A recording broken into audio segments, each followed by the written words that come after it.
I'm rather sad to leave Morocco and Marrakesh, where I tend to spend a couple of months every winter swimming and lying in the sunshine. You can always see where I am if the Tutankhamun towel is laid out on one of the sun loungers. My hotel in Marrakesh has got actually 3 or 4 different swimming pools. It is enormous, has a conference centre attached to it and all that. And I do enjoy being here, and I've been doing so for years and years and years. This year I didn't drive down, which I've done for the last 3 or 4 years in my car, which, although it's a great journey, is a very long journey for 80-year-old bones. So I flew in and hired a car and then flew back, and I have to say it all went relatively trouble-free and relaxing. Well, back in Britain, believe it or not, and the first thing that happens when I get back is I see the chairman of the CCRC, Helen Pitcher, has resigned. She's been forced to resign, strongly against her will, because she went into the CCRC determined to improve and change it. And I think she's tried to do so. Unfortunately, this simplification of humanity has beaten her. Now, you see, this is so stupid. Human beings simply cannot understand complexity anymore. It's understandable when someone like Andrew Malkinson, who was, let's face it, badly let down by the CCRC, insists on her resignation, moans about her resignation, and is now delighted that she has quit.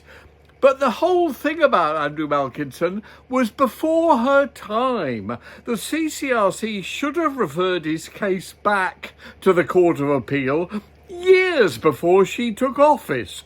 They didn't do so twice for reasons which are almost identical to the reasons they refused to send my application back to the Court of Appeal. Essentially, it involves police failure to expose evidence to the defence and to the court, evidence of our innocence, my innocence and Andrew Malkinson's innocence. My process is still going through. 24 years later, it's still proceeding, they're still considering it. But the Court of Appeal basically said, yes, CCRC should have sent Malkinson's appeal back to the Court of Appeal, or his application, long before they did, and they didn't. Helen Pitcher took over after those decisions, was presiding over the one where it was sent back by the CCRC, for new evidence, fresh evidence, and it was granted, and he was released after 17 years. Had the CCRC been doing their job, he would have been released after probably 5 or 6 years. But that's not Helen Pitcher's fault. And the awful thing is now, everybody's saying, oh, that's great. They've kicked her out. That's the end of the problem. And I'm going, no.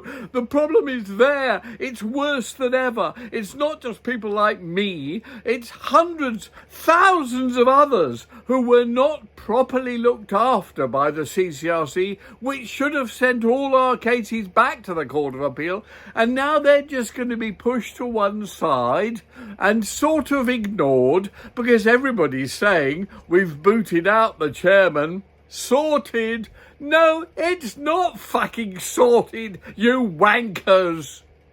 I remember once being on breakfast television after I produced The Brits, and a couple of critics had knocked the Brits, and I remember saying that I thought the critics were wankers, and after the live television thing went off, the producer gently came up to me and said, Jonathan, I think for future reference, wankers is not a breakfast word. Made me giggle. The show, by the way, was a huge success. Anyway, it's done. Helen Pitcher's gone. It hasn't really affected anyone except poor Helen Pitcher, who I think tried to do her best, and her friends and family, who are probably shattered by this completely unfair criticism. Oh, I'm sure there is some fair criticism there, and there's certainly a lot of fair criticism about the CCRC in general. But two things. One, I have a suggestion of who should take over, and that is the boss and then the second boss of the appeal charity that did get Andrew Malkinson his appeal heard and his conviction quashed. And that is Emily Bolton and Matt Foote.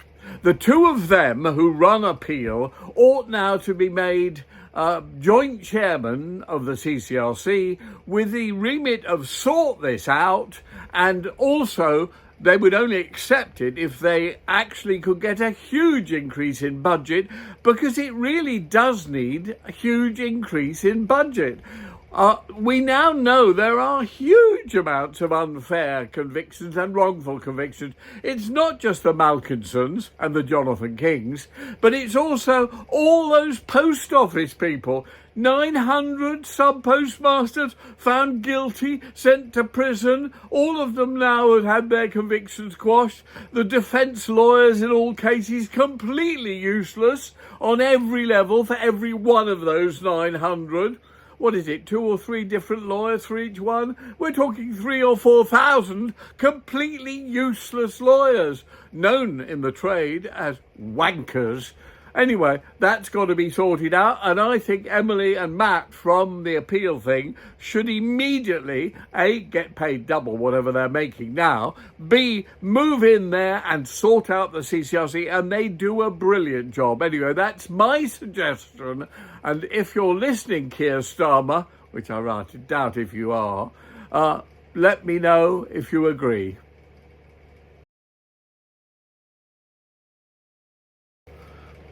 And then you see this grooming gangs thing. Again, two things really annoy and irritate me about that. They all now say it's Elon Musk's interference in this that has caused the government and politicians and ministers and civil servants to look at it again and decide that, yes, we do need inquiries into the whole thing or all the rest of it. Yeah, well, come on, let's be honest. It's not Elon Musk. It's the media coverage of Elon Musk or anybody else. It's always that situation. You see on the news and on everywhere, especially on media, even on social media, you see everybody talking about how these people or these events or whatever have changed the course of the attitude, or it's not actually true. The reality is it's the media coverage of things that causes it, and the media coverage is often on things that are wrong, and people that have got it wrong, and people who haven't looked at the facts like the media doesn't, and don't know the actual truth of something, but they've actually said something because it's a great story. They've always inflated and exaggerated something because it makes it a better story. The media are what runs the world. Everybody obeys the media, yet nobody thinks twice about it.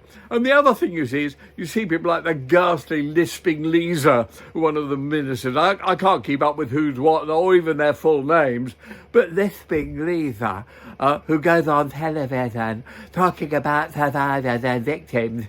They're not necessarily survivors and victims. Yes, some of them are. No, most of them aren't. Nearly all of them have exaggerated to make their cases sound better.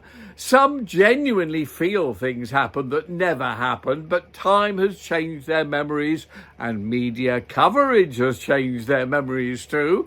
And some of them are literally villains who just think, hey, come on, we got some money out of this. If we're clever, we can make a fortune. And some of these people who were, when they were young girls or young boys, and they were either female or male prostitutes, hookers, probably petty criminals, thieves, blackmailers, all sorts of the things that people do in their teens and their 20s, although many times people think, oh no, children can't do anything wrong. They forget people like Carl Beach, who was Carl Beach? Oh, no. This muddies the water. So you get people all over the media, all going on about these appalling crimes. Well, perhaps these crimes never happened. Many of them never actually came to a court of law. Some of them may never actually have occurred. They may not be crimes, they may be lies, in which case the victims are the perpetrators, who may not be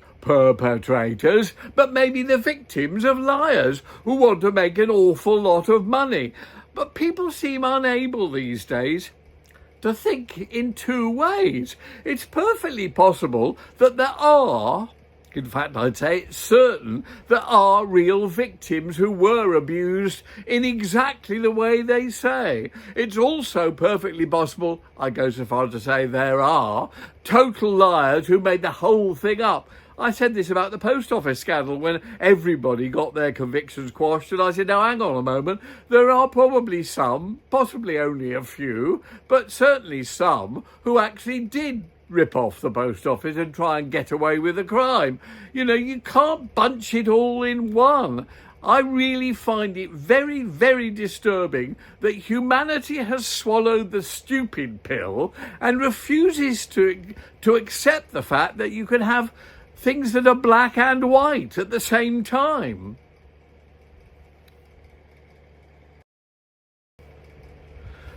And talking about things that are black and white at the same time, you see now the ceasefire in Gaza. If it happens, if it holds or whatever, you've got to say it's down to Trump. Now, whether or not you like Trump, and I don't, he is a maverick. Nobody knows quite what to expect. He is perfectly liable to do something bonkers like send American troops into Gaza to get hold of all the hostages and free them, or to refuse to sell Israel any more arms unless they move out of Gaza, or whatever. Both parties are aware of the fact he's a maverick and you never know what to expect. Both parties, only because he got elected, are now deciding that it's time to stop killing people. And I go, hang on, even though I don't like Trump, you've got to give him credit. This is entirely down to him, and he always said it would be. I will stop wars within 24 hours, he said. And now we've got the Ukraine situation. Who knows how that's going to work out between Russia and Ukraine? But again, it wouldn't surprise me at all if there is a compromise and people stop killing each other, and if it's all because of Trump. In which case, this man, who I think seems like vilely unattractive, I really wouldn't want to spend any time with him. I disagree with so many of his policies. He's far too right-wing for me. I'm sort of quite left-wing, actually. But on all levels, I go, hang on a moment, let's admit the fact that he's been elected looks as though it has brought peace in two regions. One last thought on the Los Angeles Hollywood fires. You may have seen the latest excavations in Pompeii in Italy. I, of course, know Italy really well, one of my favourite countries in the world, as indeed is America, I have to say. I am half American. My father was American, and I've got all sorts of stepfathers and people like that who are Italian. So actually there's a bit of me from both countries, both races, shall we say. But I love Italy, as you know. And I've been to Pompeii several times. Fascinating place. But also really interesting when you look at Pompeii and you look at Vesuvius that erupted behind it 2,000 years ago and covered everywhere with lava and burnt the entire place out that is now being excavated. And you look at the excavations they find, and what they look like is exactly what Los Angeles and Palisades Park and all those places had, with gorgeous saunas and baths and fine jewellery and everything else of the real top lot, the wealthiest and most successful people in society, and you go, hey, hang on a moment, I see something here. The fires in Los Angeles and all the burnt out areas there look exactly like Pompeii must have looked like after the fires went out, when the Vesuvius lava actually became extinguished. And you go, well, there's something very similar here. It's very bizarre. What happened in Pompeii 2,000 years ago was admittedly an explosion from a volcano that set fire to a city in Italy. And what's happened in Los Angeles is wildfires on the hills, which surely could have been known about. When you build a house, you build a house to resist such things as fire and embers catching onto you. And you look at the pictures of both areas and you go, fucking hell, it's almost identical.